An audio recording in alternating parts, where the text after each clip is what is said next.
Good afternoon, everyone. Mary Sloan here with another episode of Inspirational Influencer News, People Making a Difference. And my guest this afternoon, Kevin Cook, is certainly someone who is making a difference. Kevin certainly has had a variety of experiences, and he can bring that to bear here and talk to us about the various things that he has done. He's a philosopher and also a trader. Now, I found that really interesting. Philosophy major who spends his time in the trading pits. That didn't seem to go together for me, but I'm sure he'll have great stories to tell us. So at 29 years old, he found himself in the trading pits of the Chicago Mercantile Exchange, thinking that I wanted to be an independent trader to play global 3D chess with currencies, commodities, stocks, and options. God, I've done some trading of those things. I never got to 3D chess, but sounds like an interesting vision. But he was, in his own words, allergic to algebra as a teen and avoided math in college. So he became a learning machine to change that. He found that he learned best starting with stories. And they tell us always to start with stories because people hear and learn best from stories. We were raised on them from the time we sat around a campfire, those many, many, many millions of years ago when we first started getting together in caves and sitting around the campfire and talking about our stories. So stories are certainly something that people love to hear.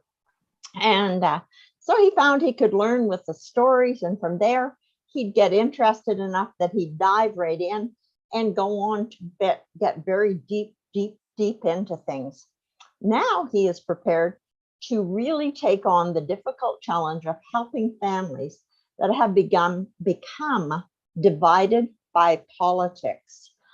Oh yeah, that must be an interesting talk.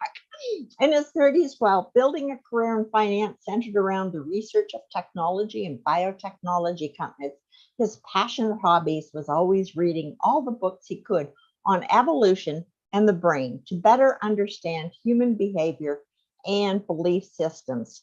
So the political division of the past 5 years has left him sad and frustrated, like many of us, and knowing that he perhaps could do something about it.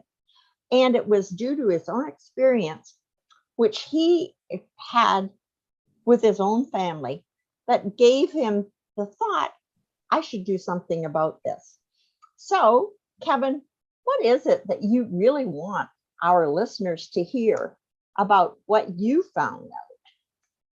Well, I like to talk about evolution, as you mentioned, and the brain. And what's so interesting is that the human brain accelerated way beyond other mammals, primarily because of our social bonds and our need to communicate. It's like we're hardwired for empathy. So the beauty of that is our emotions and our connections to other humans create so much learning, creativity, and growth. But there's a price for that. And the price is that we are highly dependent upon what other people think of us. So while this sort of fosters group cohesion, it also creates a strong attraction and conformity to group beliefs and codes and values. And often we're not aware of how susceptible we are to group codes, beliefs, and values. That's actually, when you were saying that, I thought to myself, that's actually true, because we really do find it hard often in many situations to think for ourselves. We look around and we kind of go, what are they going to think if I do X or say Y, Absolutely. Yeah, and we see it show up in political life for sure. And people have become divided because what can happen in groups is that groups tend to oppose each other. They get their strength from opposing each other. So you cling tightly to your group, to your side, to your code and values and beliefs, and it feels good. there's chemicals in our brain that actually give us a reward for sticking with the group, the endorphins, dopamine, oxytocin. And so being in opposition to the other group and sticking with our own group gives us those good feelings of belonging and connection that we are just hardwired to seek. Well, you can imagine that. I mean, look back through our history and, that we started out in tribes, and one tribe wasn't there on behalf of another tribe. They were there to make sure their tribe and the members of their tribe survived. And if the other tribe happened to get in the way or cause a problem, well, then tribal warfare set out. And, so, I mean, I can certainly see how our historical hardwiring wouldn't be really great for discussions and openness and thinking about, oh, maybe what other people say, there might be some reason to that, or that's an interesting point of view. You have to really kind of open yourself up and take charge of your brain to think that. Yeah, and I like to talk to people about this. Putting politics aside, just look at your own daily life. And if you struggle with anything like worry or procrastination, our brains are sort of hardwired to give us, we have a negativity bias, is what some neuroscientists call it, where our brain is constantly worrying about what will happen. We are prediction machines. Our brains are prediction machines. They're always trying to figure out what's going to happen next. But what happens is our brains are constantly filling our heads with thoughts of worry. What will happen? I'm going to be late on the rent, or I can't make this car payment, or what if so-and-so doesn't like me, or my boss is saying this. So our heads fill every day with worry. What that worry does practically in people's lives is it actually inhibits positive action, because when we're obsessed with thoughts of worry, we take less action. So that's another thing working in our brains. So what I tell people is try this experiment. Try taking a break from the news and social media for a week if you can. Block out all that noise, and every morning just list your major goals. At least one goal, like have one thing. I love the big real estate investor Gary Keller. He wrote a book called The One Thing. And if you just focus on your one passion and write that on a piece of paper every morning, and then list some supporting actions that you can do every day for your one thing, it gives you such clarity. And this is what we have to do to make our brains work for us so that we can overcome worry and procrastination, which are sort of our natural steady state. Well, you can sort of see how if you lived in the wilds and there were a lot of creatures that were bigger than you who thought you would make tasty dinner, that, it served us to become kind of worried about our environment and worried about, it's the fear factor, right? Our reptilian brain that keeps us very afraid. And you really kind of have to work hard to overcome that and to understand that you can be afraid and you can move forward. You can have these thoughts and you can still do something different because we actually have that capacity. We have got a brain bigger than the reptile. So we don't always have to just act on fear of our environment. Absolutely. When I first became a trader, and you told my story about the Chicago Mercantile Exchange, and I was looking at all these supposed market wizards, and I read the books that were actually about the market wizards, and I was standing next to some of them on the trading floors. I wanted to soak all that up, and I realized I had this math deficiency. I was allergic to algebra. So they all talked about probability. So I learned probability. But then I also realized that even the traders who were mathematically minded they could still blow up in trading because their emotions got in the way, and they either took on too much risk or they were blind to their own cognitive biases. So in 2002, Daniel Kahneman won a Nobel Prize for his work on cognitive biases, and we all have them. And then I also studied the neuroscientists like Antonio Damasio from the University of Iowa.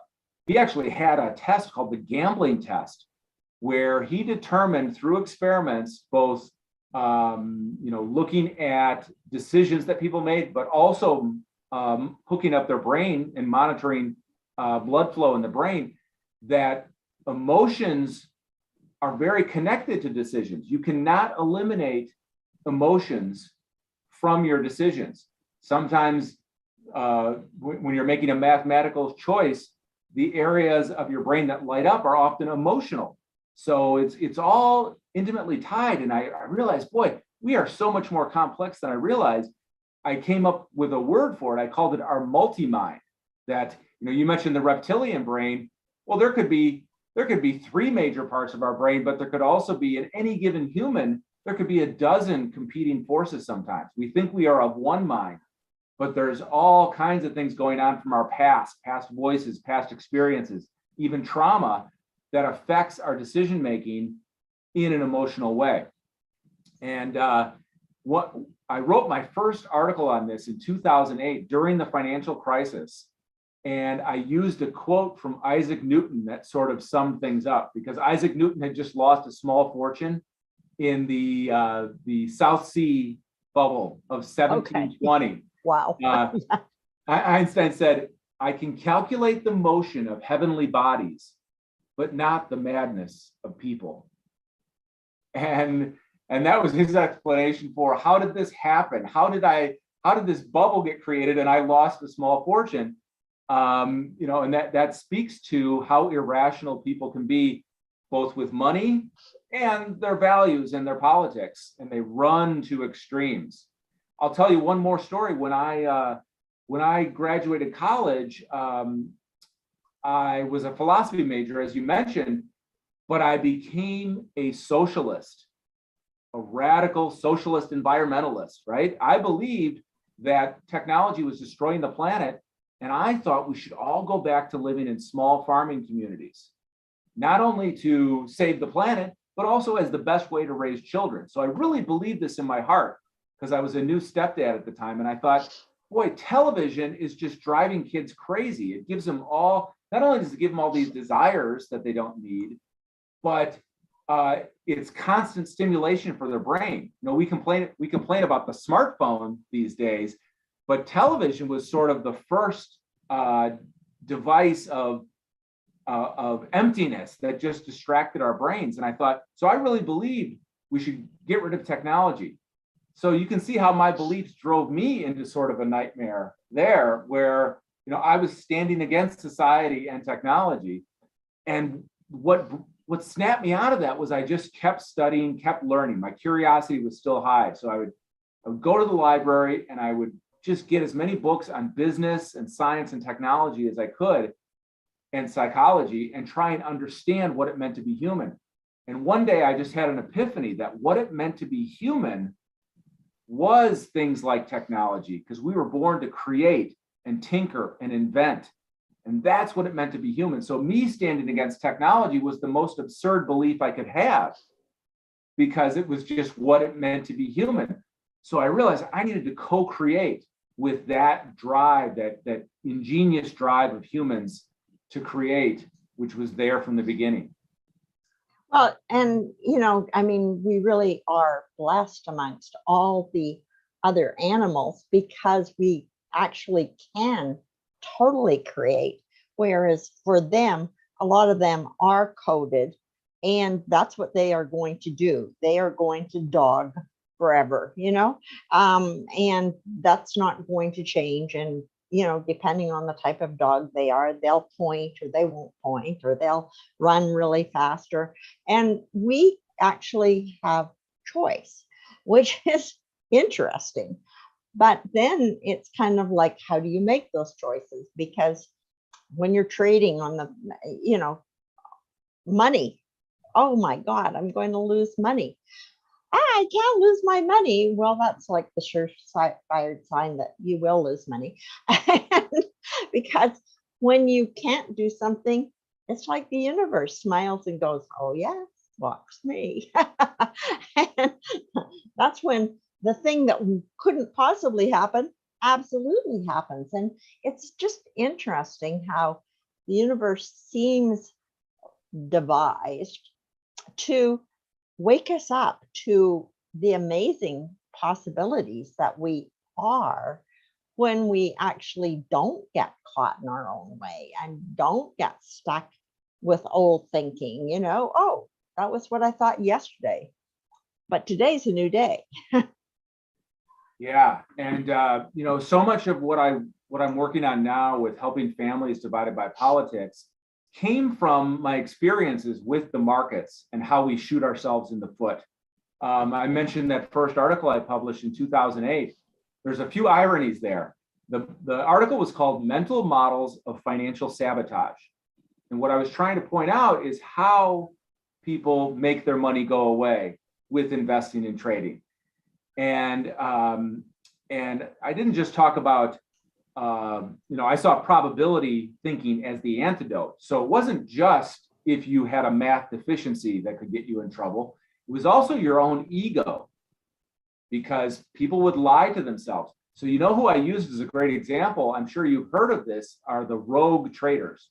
The rogue trader is the trader who's working for a big bank, and all of a sudden he's got some losing trades and he starts hiding them in a different account while he's at the big bank. And before you know it, a few months later, the bank finds out we just lost $5 billion because this genius was making rogue trades and hiding them. So what I said is what the rogue trader does to $1 billion of other people's money, we can do to our own investments if we act irrationally. And I said, you know what? These rogue traders, they'll keep happening, because no matter how many rules a bank has or how many regulations the SEC has, it's human nature for people to try and outsmart the system, to get something for free, to be a bank robber, so to speak. 6 months after I wrote that article, we learned about Bernie Madoff. Oh, God. Yeah. And how and that was a prime example of ego. Bernie Madoff got himself on that slippery slope of taking in money that he was losing and creating a Ponzi scheme to pay back Steven Spielberg or Zsa Zsa Gabor, both two big name celebrities who lost money.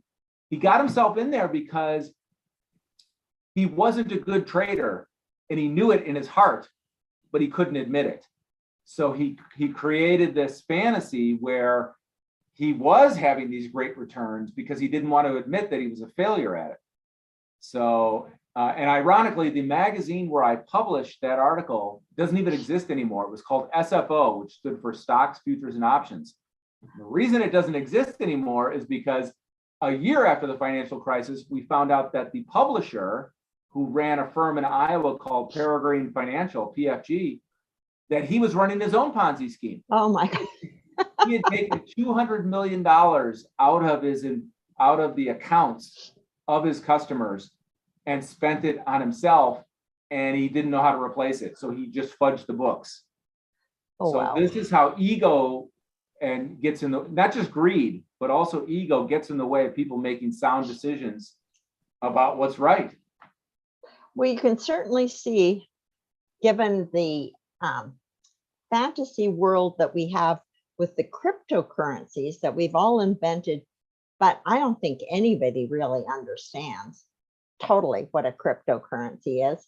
And, I say that because I've had so many explanations, none of which I quite figured really made much sense, and as we are seeing every day, we've got a new cryptocurrency exchange that goes down, and, Yeah. what is Bitcoin? I mean, oh, wow, Bitcoin's going to $100,000. Well, now Bitcoin's going to zero, maybe, and who knows? And what was it anyway? And so, I mean, it's fascinating. And the world of finance is definitely fascinating. because people want to believe, they kind of want to be on the leading edge of what's new and different. And, that's definitely where the money is. I mean, look at it's like Tesla, for heaven's sakes. Tesla, at one point in time, I haven't looked recently, but, they were worth more than all 14 of the major car companies in the world at the time. I mean, are you kidding me? Just because it's an electric car company, that is true fantasy. And yet, there we were. Yeah. Well, I will say this about Tesla is it gets valued not as a car company, but as a world-changing technology company, right? Because it's EVs and solars, and it's going to change the planet and all that.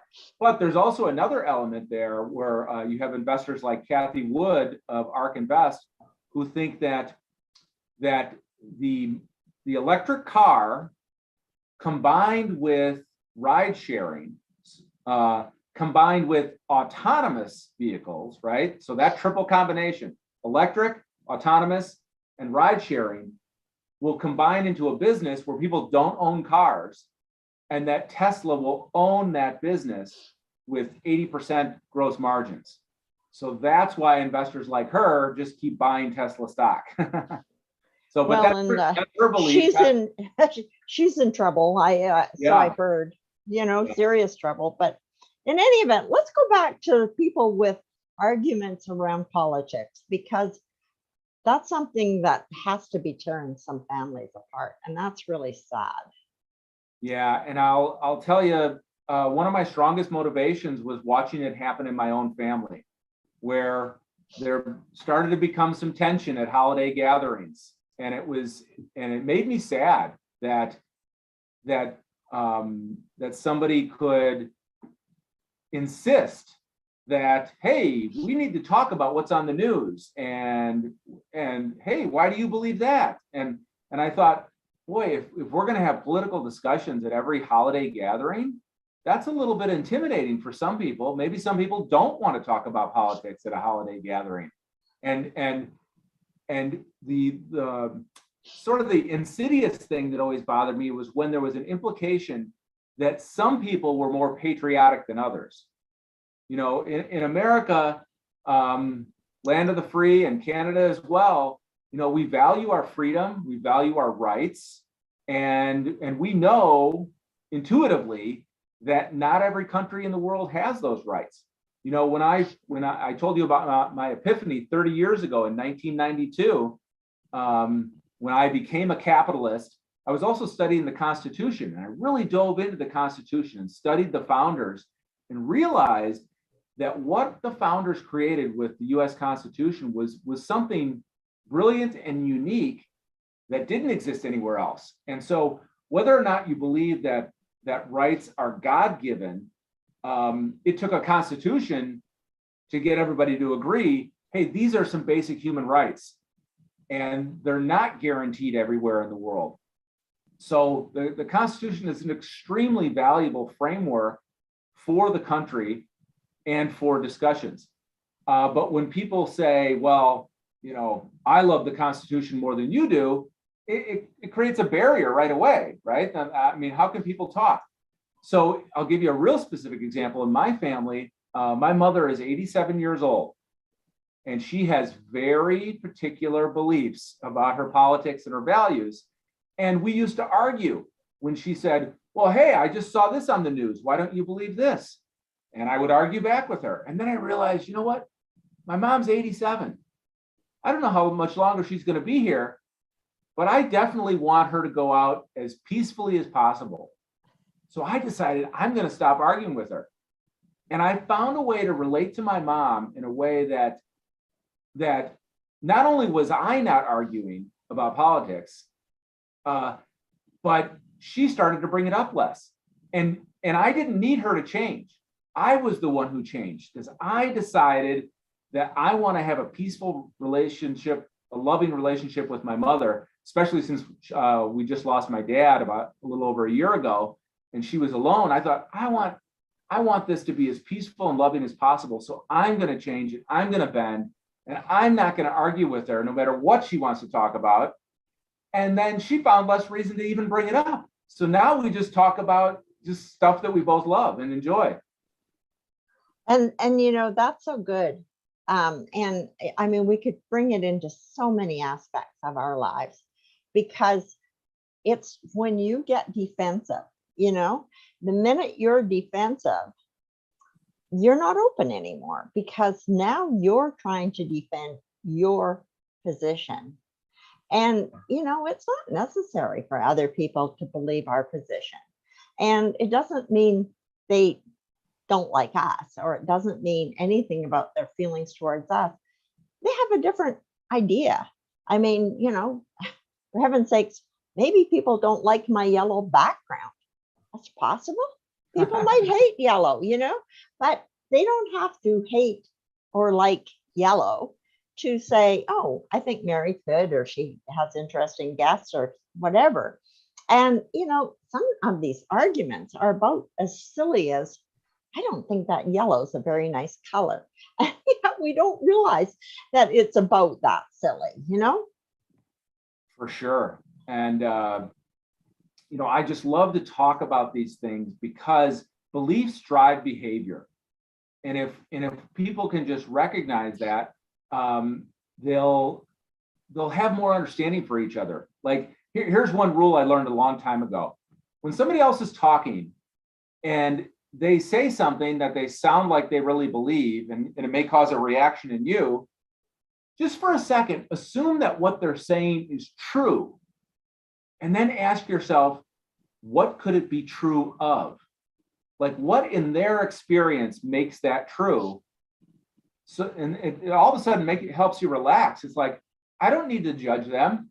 They're doing the best they can with the beliefs they have and operating out of some truth that they believe. Now, if they want to force that truth or that belief on me, okay, you know, as long as they don't do it too aggressively, I'll listen to them for a bit. But I'm not gonna take it on that, oh, this is a fight I have to have. You know, they're not a good patriot, or they don't love America, or they don't love freedom, just because some words came out of their mouth that are different than what I believe.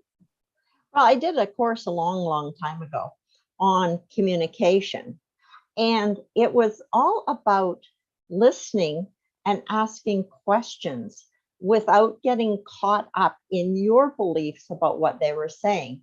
Because oftentimes, if you ask questions about what you've just heard, you may discover that they didn't mean what you thought they meant at all, because we use words differently, you know?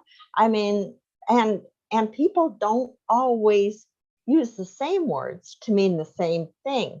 And oftentimes, if you can clarify and talk to people and talk through, they may clarify things for themselves that go, no, that's not really what I meant. I really meant, and you can kind of help them even get clearer on their own understanding of them. It's that we think we have to jump in and, you know, change their mind, show them they're wrong. Well, you know, none of us likes to be in that position of being made wrong. It's what we fear terribly. So it's kind of like if you can do everything in your power to find out what they really meant and hear them out, you can help them more by clarifying what they like and what they don't like. Because oftentimes people jump in and haven't really thought through their positions very well either. And when you can help them clarify it, they may see things differently too, which is really an interesting possibility. Yeah. You know, you mentioned Bitcoin before. Another area of crazy belief, a little tiny window on the stock market, was the stock AMC. You know, the movie theater chain in the States, AMC? Well, they became fanatic followers and they wanted to buy every dip. And my son owned it from like $17 up to $60, and he made a good profit. But I warned these people that this isn't going to last. Like, just because you think that you can create a short squeeze that's going to take down a big hedge fund like Citadel, just because you believe that doesn't mean it's really going to happen. Well, every time I would warn them about that, they would say, oh, you're just full of FUD. And FUD in the stock market stands for fear, uncertainty, and doubt.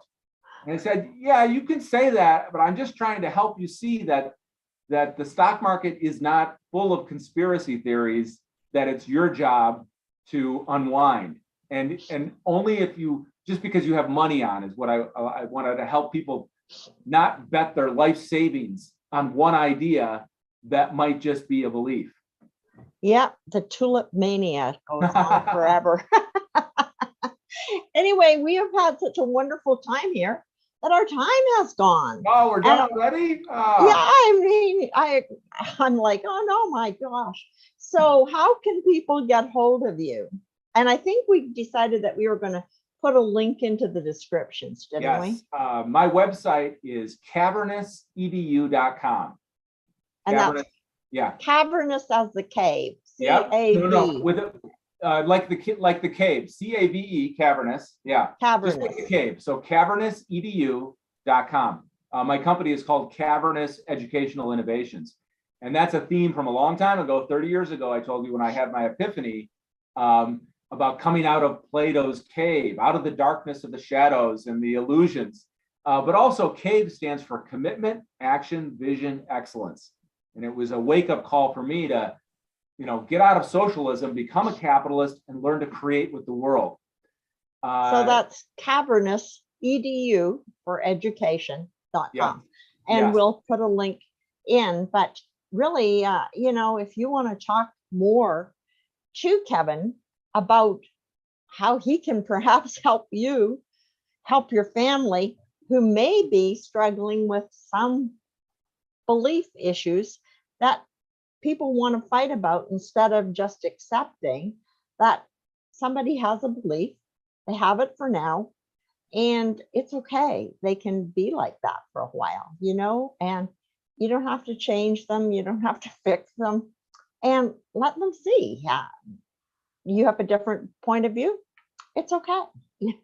Like really, if we could just understand it's okay that people have different points of view, and we can still like them and think they're pretty neat people, even though they may not agree with our point of view. Absolutely. Yeah. And folks can get in touch with me, email me at kevin@cavernusedu.com. You'll see a link in the description for this recording. I also have a special offer right now for Cavernous Educational Innovations, where I'm seeking founding members. I'm going to have a new 4-week course called the Awakening Experience in September. And if you sign up by August 1st, you're going to get $5,000 worth of bonuses for 95% off. I'm going to go see exactly what you're offering. That sounds pretty cool. Mary, thanks so much. Thank you. Take care. All right. Bye-bye.